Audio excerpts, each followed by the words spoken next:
Hello everyone, nag-filter po ako ngayon kasi haggard na ako. 12:22 AM na po.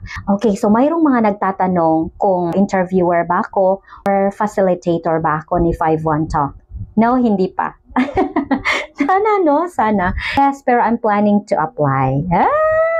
Napakalayo ko pa noon. Hindi nga ako FT teacher. Baka kayo mas malaking kita sa akin sa 51 Talk. Pero I'm happy of course na mayroon namang mga 51 Talk teachers na remember pa rin sa aking mga vlogs. Nakatulong daw yung mga vlogs ko sa kanila.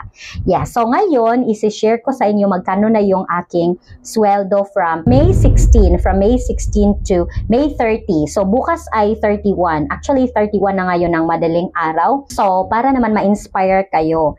Yes, I am a star teacher, sipa po ng 51 Talk. And my salary is 54 in peak slots. Tapos, syempre, nadadagdagan ng 4 pesos, sa 3 pesos, every time na mayroong mga fixed students or regular students sa under AOS. Yes, so yun, lumalaki siya. Kung minsan, umaabot ng 58, yes, and every 25 minutes. So far ngayon, ang sweldo ko is, bukas ay syempre magkakaroon pa ng 1,000 plus. So ngayon is, shananan, yan na po ang aking sweldo in my teacher's portal. Tapos, mostly niyan ay gabi. Nag-o-overtime lang ako ng Sabado at Linggo. So, sa morning, usually wala talaga. Wala. Kasi gusto ko rin na magpahinga. So, more likely, yung 51 Talk, best for part-timers. Basta, magsigasig lang po kayo. Dapat mayroon talaga kayong determination na matuto as an ESL teacher at saka may backup. Kasi, mahirap yung ESL kung wala tayong mga backup. Yes.